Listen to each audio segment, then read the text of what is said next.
Alright, so it's July 5th. Happy birthday, America. Hopefully you guys ate way too many hot dogs yesterday. I certainly did. I know that if it's July 5th, that means that it's not going to be that long until we're actually chasing these crazy deer around. And my brain doesn't really think about anything else anyway. So I want to show you why this worked so well. There's several different reasons. The first one is how you saw me walk in here. Number one thing, if you're a new bow hunter or you're a bow hunter that's struggling, or maybe you're even a bow hunter that wants to pick up your game, think about your access.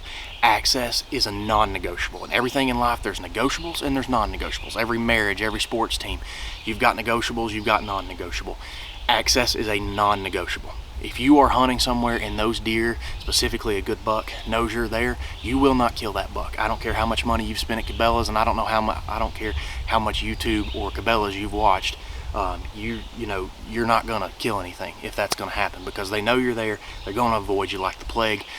Research shows it usually takes a day or two. I think the Mississippi State Deer Lab showed it takes a day or two. They figure it out, they start changing what they're doing around. Access is absolutely paramount. This spot has bomb-proof access. For this is what this looks like. Got a ridge going out behind the camera, but also the ridge going this way, okay? There's a logging road comes up and splits two different directions on two different ridges. I've got nasty bedding down here, nastiness all the way up, halfway up the hollow, and then big green fields on either side that they're going to eat. This spot, like I said, I've had big bucks under me several times right here, and the reason is number one, because of that access. There's a ditch down there, which I'm gonna chop in right here. There's a ditch that allows me to get in here from the truck completely being unseen and keeping my thermals and my ground scent, my residual scent, where the deer aren't. The deer are down here, okay? If I have my scent on top of this ridge or off the other side, they'll peg me every time.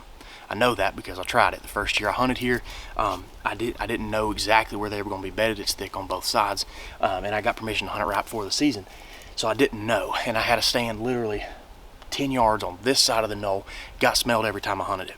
I moved the stand to the other side of the hill because I thought, hey, they're picking up on my thermals down there. If I've gotten smelled since, it might have been one time, and it was a spoof type thing. So it absolutely makes a huge difference. This side of the hill, remember that your thermals are going to sink to the cool, they're going to sink to the cold. Either holler that you go into, it's July 5th, it's hotter than sin, but if you go to either one of these hollers, they're cool down there. So what's happening is your scent is pulling down to that cool, especially in the evenings when things start switching.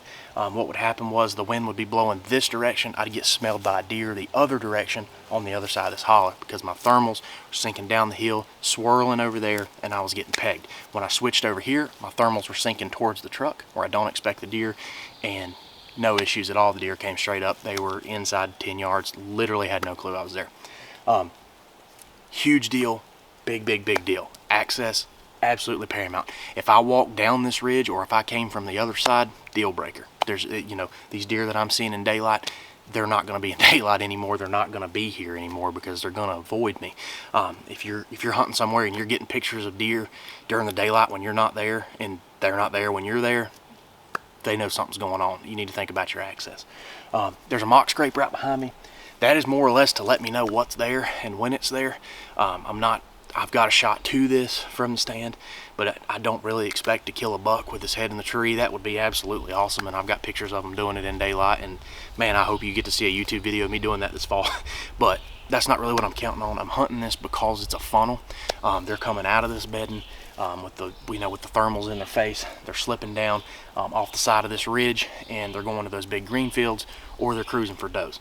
One or the other. Either way, I've got a shot to it from right here. The last thing I'm going to say about this spot before I move on, again, like I said, I've got the scrape here, but I want you to think about something.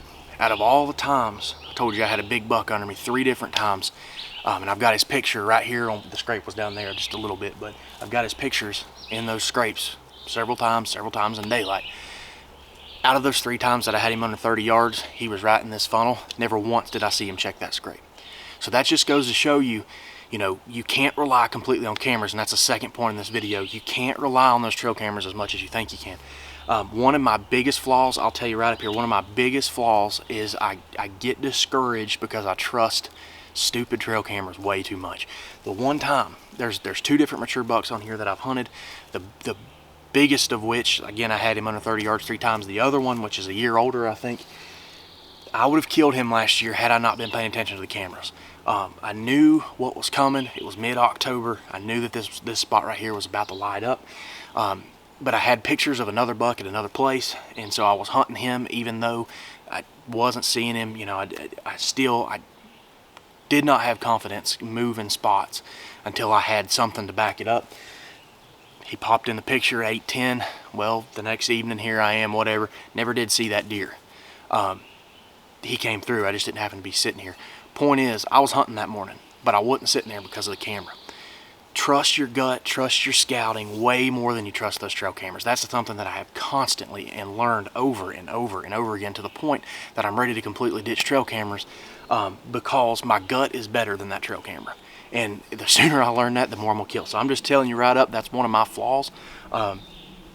This spot right here, this kind of, if you've got a spot like that where you're seeing deer, where it's a killer funnel, where you know things are gonna happen in that mid-October, November time frame, even if you don't have the pictures to prove it, trust that gut, because that gut is going to be a lot better than that trail camera. If I'd have trusted it last year, you'd have seen a heck of a hunt right there.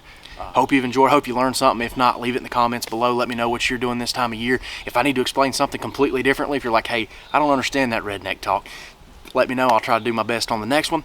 Hopefully you guys, I'm going to show the next video you see will be a similar spot set up in a similar way, that hopefully I'm going to get another crack at a good buck this year. Anyways, that'll be coming here in just a little bit. Let us know in the comments below if you want to see something specific. Other than that, hope you guys are having a great summer and getting ready for fall, because hey, it's going to be here before we know it, and I absolutely can't wait. Catch y'all later.